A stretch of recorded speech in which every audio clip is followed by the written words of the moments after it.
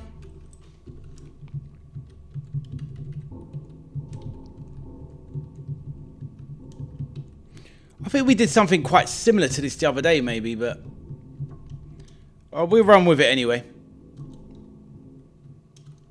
And, there's a caveat, UK.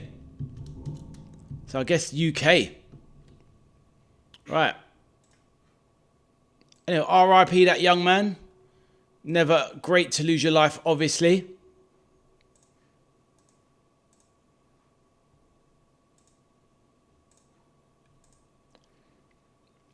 Right. Now, this is the last topic of the evening, everyone. And this is by newcomer to the channel, Rick9, Everton fan. Another toffee. Keeping Michelle company. Those couple of blue noses. Right. Top 10 biggest clubs in the UK. So let's caveat that. So obviously that can include, Wales. But obviously clubs in Wales are not usually deemed as massive ones. But obviously you now have to contend with the 2 Glasgow Giants as well. Celtic and Rangers. And obviously the big heads in the Premier League. So who are your top 10 biggest clubs in UK? So now this is going to have a historical context. Is this about fan bases? Is this about legacy? Is this about trophy haul?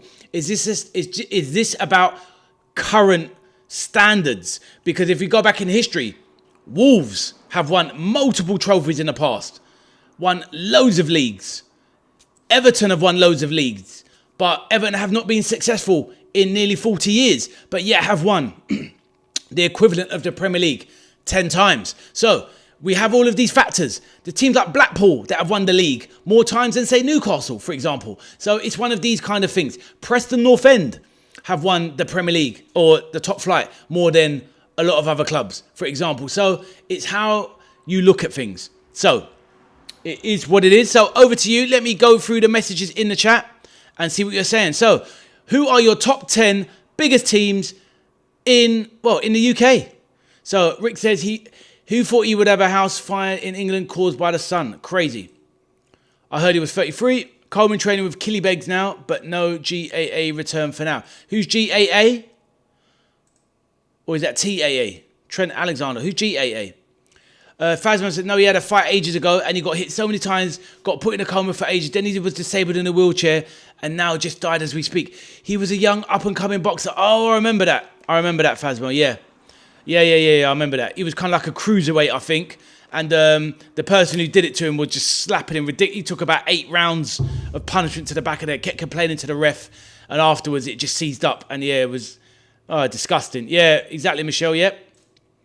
Can't do that on Phasmo because we're doing the... that's a good one, Phasmo. I'll save that for the next stream.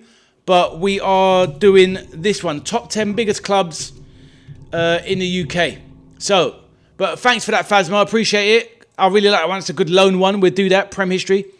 Jessica, just go sing Jakob Murphy and Haaland. Just sign. In the cards. Dangerous game boxing, man. Weight cutting plays a big part in this. Yep, we discussed that the other day. Some fantastic Premier League cards, Thomas says. Enjoy. So, Rick, his top 10 are Liverpool, Man U, Arsenal, Celtic, Everton, Rangers, Villa, Chelsea, City, and Forest. That is an interesting 10 there from Rick. I don't disagree with many of those. Okay, look, it was Rick's topic, and he's put the 10 up there. So what are we saying? There's Rick there. He's got 10 up there. Now let's go through some of these. Now I'm sure that most of us we're all going to agree with the majority of these. Liverpool, Man U, and Arsenal are going to be on basically everybody's. With current form and what's happened in the last 25 years, I think City, you're going to have to put them on there. Treble winners as well. They've won the league 10 times and are still a juggernaut now. Chelsea, they've won the Champions League twice. They've won the league 5-6 times as well. Chelsea have got to be in the top 6 as well. Are we not going for maybe, I don't know, a lot of people want to put Spurs in there. Let's read some of those. Yotovsky, Bob.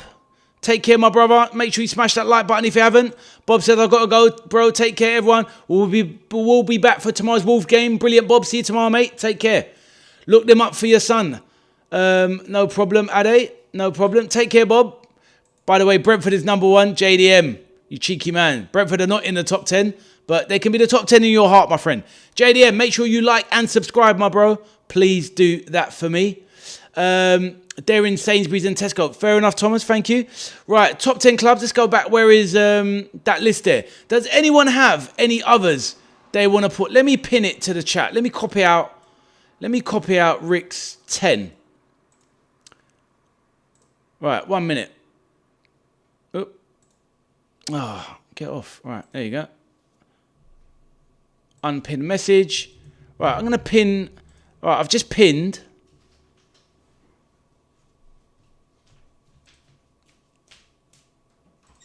Right, I've just pinned. Oh, my days. Right, can you just... Let me get his up on the screen. Sorry, my bad. Right, Steve has got a slight different take. So Steve has got Man City, Liverpool, Forest, Spurs, Leeds, Man United, Everton, Chelsea, Aston Villa. Right, now I can understand why Everton go in there. If Everton get in there, they definitely scrape in near the end because obviously of recent form doesn't help. Cheers, JDM. I appreciate it, mate. I appreciate it. Look them up, Ade. I was watching some videos yesterday. The GOAT is not Ronaldo or Messi. Who you reckon it is? You tell me, Squid Ink. And Squid Ink, welcome to the channel, my bro. Let me know. Everton suck, but better than Varpool. Arthur says Arsenal, Liverpool, City, United, Celtic, Everton, Chelsea, Villa, Rangers, Sunderland, Arthur. How do Sunderland get in there? They don't thank you, Thomas. Michelle says Everton, Liverpool, City, United, Leicester. Leicester? Michelle, can't have Leicester. Tottenham, Chelsea, Rangers, Villa, Celtic. I think Rangers and Celtic have to go on. Squid Ink, where are you from, my friend? Welcome to the channel. Please like and subscribe. Let us know who you support, Squid Ink. We're having debates. Top 10 biggest teams in England. Right, I can understand Everton going on there. I think obviously it doesn't help that Everton have had a poor last 40 years. But going on history, Everton have won the top flight 10 times. So I would just sneak them into the top 10. The recent form does count against them for me. Squid Ink says Blackpool might be in there. Blackpool did have a golden period back in the day, but so did Wolves. But it's too long ago and I can't have them on there. Sunderland did win a lot of titles in the early years, but we've got to go with... Look, guys, I know what you're saying. We can't just go on who's won what. We've got to go on size of fan base, legacy of the club, what they've won, but also what they've done in recent times has to count. And Sunderland in recent years cannot go on that, I'm afraid. Not for me personally, but you can all have your say. Leeds are kind of used to get. Leeds are kind of fall just below Everton, where they would be in those days, but I can't have Leeds in there anymore. Top 10. Fan bases, kind of one club City, I get it. But Leeds haven't won anything in years. And when they did win, it was, 70s. And for a very limited period. So it's a difficult one. It is a difficult one. And you're always going to have a bit of conjecture. Let's get some of them in the chat. Liverpool so small. Are you crazy? Are you going to look them up on Google? What, the cards? I'll mention it to my son if he wants to. Everton lost it after Moyes left. They were kind of on the verge of doing something again. But it's difficult. It's difficult when you live in a shadow of the mighty Reds. Right, Dixie Dean was one of the greatest strikers, 100%. What a legend. They're called top Premier League cards. No problem. Tottenham top 10, laugh out loud, as they say. That's the thing, I don't put Tottenham in there. Tottenham are obviously talked about in this whole Big Six nonsense, but I'm not having a Big Six. I don't have it. I don't think Tottenham are in the top 10 biggest clubs. Financially, yes. Maybe support, yes, but that doesn't count for me. Where are you from, by the way? I like your channel. I'm from Hackney, London, England, my friend. Hackney. I'm a Hackney boy. Lived in between Arsenal and Spurs, but I ended up a Red from Merseyside. You can tell by my accent, my bro. But yeah, JDM, I'm glad you like the channel, my bro. Squidding says, Accrington Stanley, history. I hear that. Steve said, Leeds are the best supported club in the Premiership. All supporters want Leeds in the Premiership, and Leeds won the league in 92. How many times have Leeds won the top flight in total? Let me know, Steve. Look, Leeds kind of probably skirting in and around near the bottom of the top 10 biggest clubs. But I'm going to go back to that comment of... I'm going to go back to... Let's bring it back on the screen. Man City got to be in there. Liverpool have to be in there. Forest... They've won a European... It's tough because they won a European Cup. I think Villa's got to be in there. Being from Birmingham as well. And the bigger team in Birmingham. Everton, they just get in there for me, yes. But Everton getting on legacy. I keep repeating myself. They get in there on legacy. Man United, obviously, yes. Arsenal. Yeah, but Steve, you haven't even put Arsenal in there, mate. What are you doing? Steve, you haven't put Arsenal in there. That's crazy. Steve, who would you take out for Arsenal? Steve hasn't even put Arsenal. Forest, Brian Clough. Yeah, great day, Squid Ink. Squid Ink, you've definitely got some ball knowledge from back in the day. Squid, welcome to the channel. And Squid, so where are you from? So you're from Leicester. Jamie Vardy, yeah? Leicester won the Premier League. They did, but just because you won the Premier League doesn't make you one of the biggest in history. That means Blackburn Rovers need to be on the list, right, Michelle? And Blackburn Rovers are definitely not one of the biggest top 10 sides in the UK. But yeah, Rick, really good stuff. You've really sparked debate. I rate it, my bro. He supports Everton, Michelle. Been saying it loads in the chat. Rick 9 supports Everton, Michelle. He's your brother in the chat. Look them up, please, Addy, just for me and your son. Thomas, after the stream. AFC Richmond. What have Arsenal done to be there? Well, Steve, they're one of the biggest teams in England anyway. Worldwide fan base. They've won the top flight in England 14 times. Oh, so, yeah, they've won the top flight. 15 times they've won it now. They've won the FA Cup 14 times. They've won one trophy in Europe. Obviously, not many in Europe. But how can you not say England, Arsenal, one of the big... Arsenal are top 3 side in England. I mean, in Britain, the UK, 100%. Oh, you're from Blackpool, Squid Ink. Fair enough, my bro. Do you support Blackpool? Michelle, what are you laughing at? Leeds should be in the top 10 just because they beat Liverpool. And we're in the top 10, so there you go. Bolton, Big Sam signed Campo. Squid Ink, stay on topic, mate. We do topics on this channel. This is my live stream where we hand it over to the chat, questions. I pose questions as well, etc. But yeah, really good stuff, Rick. Bolton, Big Sam, Squid Ink, what are you on? Why not after this topic? Because we're going offline afterwards. Steve says, you disagree? You're not having Arsenal that much? Rick says, Blackpool's greatest ever player in the last 50 years was Seamus Coleman. Has he gone there, has he? Peter says, Michelle, Rick can beat a shoulder to cry on when the season starts. Ooh, Peter coming in heavy and hot. Let's go. Cup Winners' Cup, we do have European success. Oh, I see. I hear that. Squid Ink, I hear that. So Squid Ink, just let me know exactly where you're from and who you support, because you've thrown a lot in there. It's got a bit confusing. Please let me know. Michelle's laughing at Peter. Steve says, so if Arsenal are top 3, where are Liverpool then at 8? Well, obviously Liverpool are top 1 or 2. But honestly, even on a non-biased thing, I'm a Liverpool fan. I still think Man United's the biggest club in England, in UK. I think it's Man United, then Liverpool. Very close, but it's Man U, then Liverpool. And then Arsenal. And then I probably would lean towards... your Celtics and your Rangers being in there. I think those two clubs have massive fan base. Obviously, they have their own history because they're in their own country, but I think Celtic and Rangers are just as big as anybody else. I think Everton's bigger than Forest. I don't know if I'm having... Forest are getting in on European Cup success alone. I don't even want Forest in there personally. Villa I have in there. I kind of have Leeds above Nottingham Forest, if anything, to be honest. I'll give you that, Steve. I'll put Leeds above Nottingham Forest. It's just that, look, if Nottingham Forest didn't have Clough and win those Champions Leagues, they're nowhere near this. Nowhere near this. Obviously, City are in there. Chelsea are in there. Spurs were great up into the 80s, winning all those FA Cups, but it's passed them by. It's all about conjecture, people. It's all about opinion. All right, Thomas. Seamus got Blackpool promoted to the Premier League. Seamus Coleman. What? What am I missing here? You've lost me there, Rick, with Seamus. I thought he came up from Ireland straight to Everton. He's been there for 19 years ever since. Arsenal, United are the biggest clubs in England.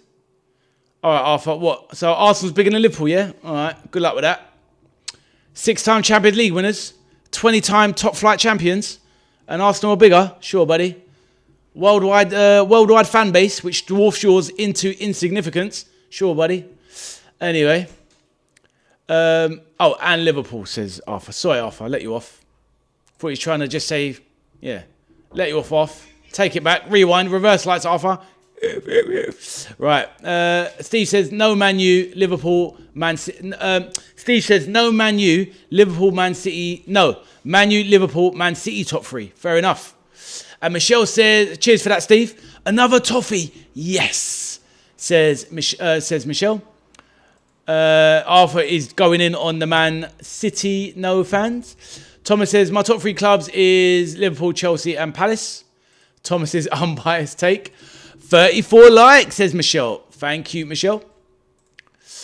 Thomas says no, Arthur. Stevie G was the greatest player, but Bellingham will take over. Seamus played for Blackpool on loan from Everton. Oh, I see. Listen, oh boy. Fair enough. Right, wonderful stuff. Right, really, really, really good show. Thank you, everyone. It's been an absolute pleasure. We've gone on for 3 hours today. Absolutely long. Sorry about the beginning, the intro, where my middle son decided to unplug my camera and messed up the whole program, costing me a good 10 to 15 minutes. Not impressed. Still waiting for that boy to apologise. We'll see. Anyway, but on that note, it's been an absolutely fantastic show. Thank you for everyone that joined. It's been absolutely brilliant. Rick9, adios. Been a pleasure. It has, my man. Rick, please tell me you have liked the stream and subscribed to the channel. And hopefully, Rick, we will see you again tomorrow, everyone. I'm doing a live watch-along of the EFL. It's starting up tomorrow, which is Wolverhampton Wanderers, one of the favourites for the EFL, taking on Blackburn Rovers. So I'm going to be live from 7 p.m. tomorrow, where we can do this all over again. Obviously, without the topics, but have a chat about obviously the upcoming season, transfers, what's going on in the world of footy, etc. And obviously join me for the watch along and see how the EFL starts. So if you want to join me for that, come and find me 7 p.m. on the channel tomorrow. On that note, it's been a great stream. It's been really, really enjoyable. We've covered a lot of really good topics. And yes, thank you, Rick. Brilliant. Let's put that in the chat. Rick says he's just subbed. Thank you, Rick. Beautiful stuff, my man. Lovely having a toffee in the chat. And at the end of the day, this place, I'll say it once more and say it again. It's not about this silly bias and rivalry and hoping that other clubs fall in the mud. We don't mind a bit of banter, obviously, but I'm someone who I don't want to see other people suffering because their teams lose on a Saturday night. At the end of the day, there's people up and down the country are going through crazy stuff after their teams lose. Women, girlfriends, wives are getting beaten up because boyfriends are losing their rags over their teams losing, and stupid behaviours like that. People aren't going out in the evening and enjoying themselves because their team loses on a Sunday afternoon. Do you know what I mean? We need to keep things in perspective and just enjoy the game for what it is. Enjoy what's happening on the pitch. Be rivals on the pitch, but be friends off the pitch. That is the message of the channel, of the football segments. So let's go with a few more there. Adi, do you have... what was that there?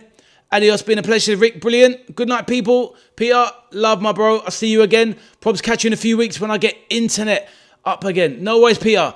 Until then, my friend, until next time, we'll catch you soon. Peter, look after yourself if we don't see you before then, my man. And enjoy the start of the Prem season, my bro. Arthur says, no, Thomas, I'm here. I will keep putting out the messages. West Ham are 7-4 for the championship, Ade. Steve, I know, and that is outlandish because I looked at the odds actually this morning, and Wolves are 11-2, and Wolves have just as good a squad as West Ham. But Steve, obviously, as you'll know, it's all about legacy. Steve, it's like when your boys Leeds were in the championship, you guys were always favourites every season because you are Leeds. You are a Premier League club. So yeah, thank you for pointing it out. But you know what I mean. Whoever the big dog is in the championship are always favourites, even if the squads don't match up. But exactly. Michelle says, take care, Peter. Thomas says, goodbye, Ade. Everyone, I'll be there tomorrow. And what time is it? It's at 7 o'clock, Thomas. Thomas, hold on. I will try and quickly find that EA telephone number for you. See if it works. Steve says that's too short for the championship. Exactly, Steve. You know what the grind is because Leeds tried to get out of it for about 59 years, Steve. You know what the grind's like, my bro. Liverpool fans, we don't know about these things because we are Premier League royalty. Hold that, Steve. Anyway, Michelle says, bye, Thomas. Michelle, take care with the smiles. Good night, people. All take care. You too, Steve. Come on the Wolves, says Michelle. Right, before I go, I'm going to try and find this telephone number for Thomas. Let me get it. EA, can I find it? Give me a second. EA. Right, Thomas, I've got this number. I'm going to try and see if it rings.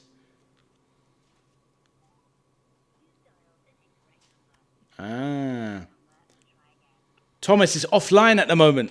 So yeah, Bob was right. UK number. I've just tried it. Thomas, it no longer works. So good luck with her for tomorrow. Bye, Michelle. Well done tonight, Natasha. Michelle says, I'll be happy when Liverpool lose. What a lovely message to end it on. But yeah, thank you, Michelle. You have a lovely night. Are you back home, Michelle? Let us know. Hopefully you're back home safe. I'm sure you are. Thomas says, it's for Jessica. I know. I just checked, Thomas, the number I had for EA UK. Look, see, this is what I was talking about, Thomas. Look, there's the number. Oh, the screen's too bright. Oh, I can't. Anyway, it doesn't work anymore, Thomas. I just checked. So, yeah, that is a shame. We'll see if she can get an answer tomorrow, and we'll see if we can find a solution. Thomas said, never mind. Right, on that note, good night, everybody. Thank you for joining me. If anybody does watch this back later as a vlog, then please do drop a like on the stream and subscribe to the channel. It's good vibes around here.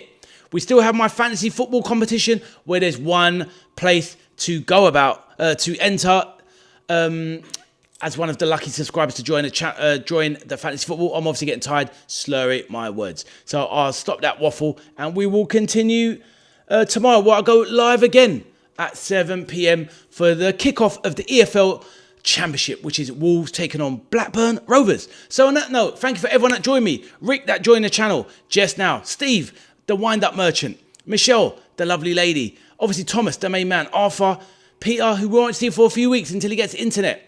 Phasmo that was in the building. Thomas, like I said. Squid Inc. Tell me that you liked and subscribed. JDM dropped in as well. And obviously a few others along the way. Brilliant. Abdul was in as well. And obviously anyone else I didn't mention, Natasha, who obviously won the Spin the Wheel and donated it kindly to my son, who I need to get a message up in the chat next time as well. So on that note, thank you everyone that joined me and I wish you good night. I'll be back again tomorrow. My name is Ade, the veteran arcade soldier, and I'll see you for tomorrow's live stream, which starts 7 p.m. tomorrow, which is Wolverhampton Wanderers versus Blackburn Rovers, kicking off the EFL Championship. On that note, good night and take care.